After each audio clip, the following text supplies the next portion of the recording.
Welcome to the Blue Way Talk Show with your host, Duane Blistein, Miss Collette, and Miss LaNee Javette in the house. Hey, we are going to start off by introducing our sponsor for the week. It is Renaissance Hotel in Phoenix for my May 9th. Road to the Super Bowl. Going through the Blue Way. Yes? No, I don't care. It is, I thought it was funny. So, Miss Collette is in the house. This is how networking works at its best. Mm-hmm.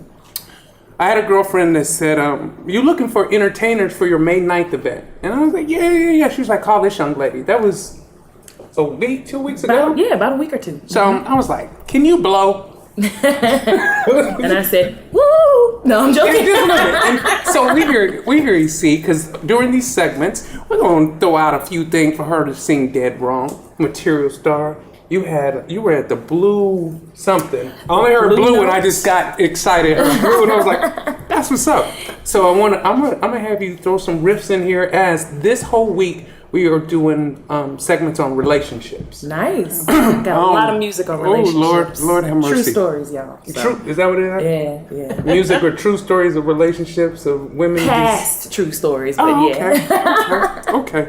Well, happy Easter, everyone. Happy Resurrection Day.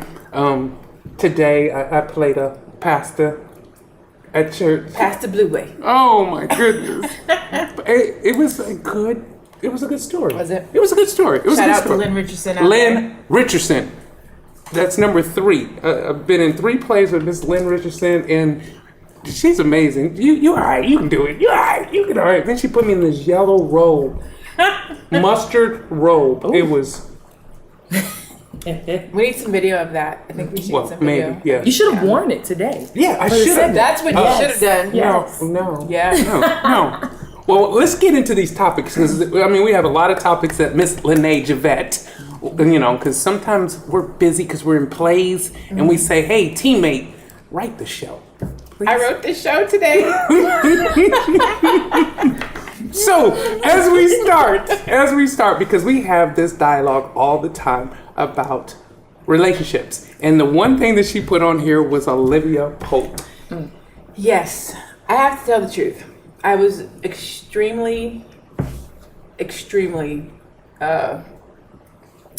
against Scandal and Olivia Pope. Probably for the first 2 seasons, I think. And you were against it? Against it. The whole show, the whole concept, the whole side chick, the whole everything about it. I was like, ooh, please, that's tacky.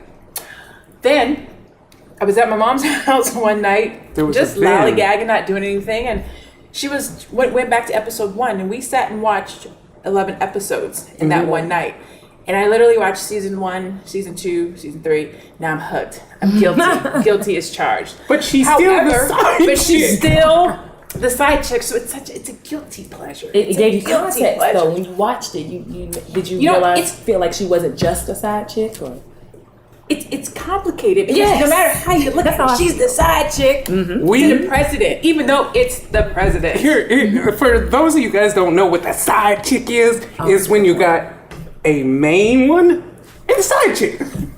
But the side chick is winning because she gets all the perks, and that's what Olivia Pope is, getting all the perks. Now I'm offended by Olivia Pope. Olivia is like the queen of side chicks, because she's a side chick and the wife knows. That's just beast, though. Amazing. That's beast. Now I see that you are you a Scandal fan? I'm a Scandal fan. I'm a Gladiator from my head to my toe. I watch it every week. It's ridiculous. And I love Olivia because I'm very like Black Power, and I love the fact that there's an African American woman in a leading role in a primetime series. First time in 30 years that that's happened. So that's like my whole lifetime, and I'm really excited about that. That kind of hurt. But you saying that her whole lifetime in 30 years. In 30 years. but it's historic. Okay. You know what I mean? Absolutely. So I love that. But the side chickology of it does get under my skin a little bit, I have to admit, because I don't like, if there's only one of us in a leading role, I hate to see her get, kind of marginalized and played. Yes. But I think that, like you just said, is very complicated, and her character is complicated. And I like the fact that she's not just a stereotype. She's not just, one-dimensional. Hey, girl, she has layers. Hold on. It's not, it's a love-hate thing. not to plug, you're dead wrong, but y'all dead wrong. Plug away. My problem is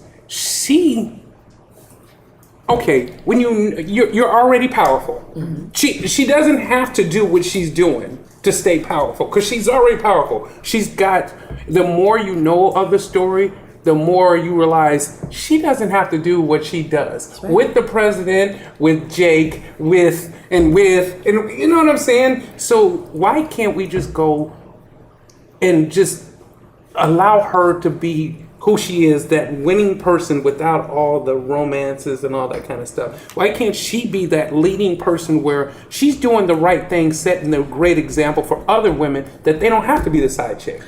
Drama sales. Okay. Sex sales. All right. So we're just saying movies. We're not saying real life. Well, no, we're not. Let's talk about real life. In real life, I don't know what you guys have seen, but for Valentine's this year, there was so much side chick posts, side chick Friday, or something on Saturday.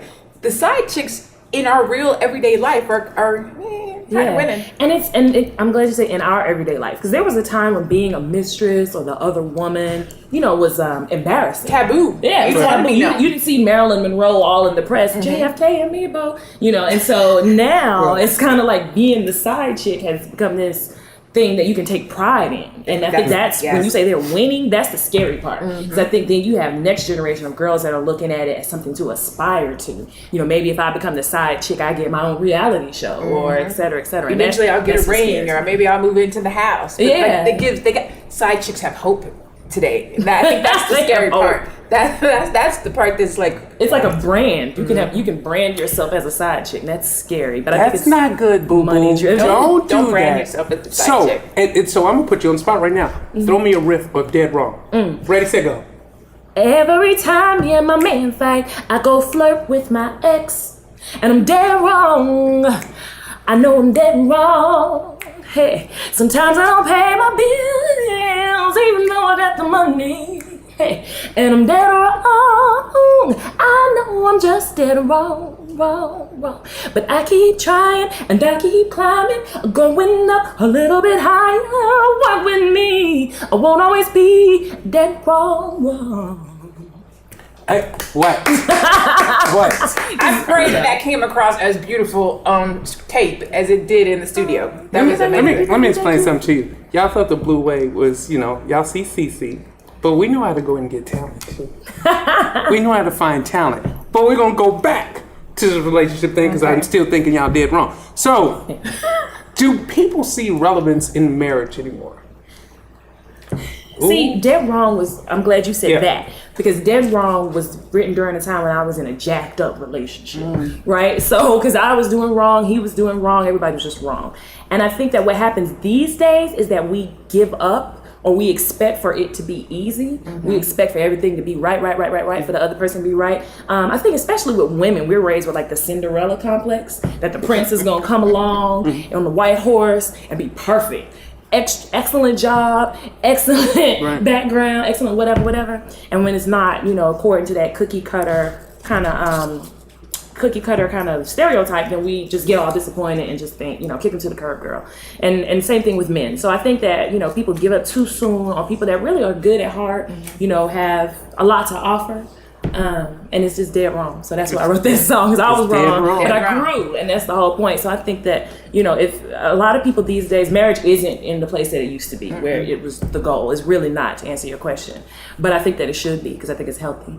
And I think today there's so many more, not to go back to the side chick thing, but there's so many more women than there are men, that I don't know if men necessarily feel like, look at all these grapes I could pick. Why just settle on one? I don't think we call y'all grapes. But I get it. I get it. There's a lot of grass these days, and so. I get it. And listen, I'm intrigued. I'm glad that we're going to do this segment of relationships, and I think that this is how we're going to kind of go forward on the Blue Way Talk Show. Is kind of tying in real life topics that we really need to dive into, and instead of doing one separate piece a day, I really want to stick with it. So you are on the Blue Way Talk Show with your host, Duane Bluestein, Miss Collette, and Miss LaNee Javette. Listen, on Wednesday, tomorrow, tomorrow. This airs Tuesday. On Wednesday, we're going to be talking about moguls in training, sports and entertainment, and community outreach. So please subscribe to the Blue Wave Talk Show and reach out to us as much as you can by emailing, texting, whatever you need to do. We'll be right back with you.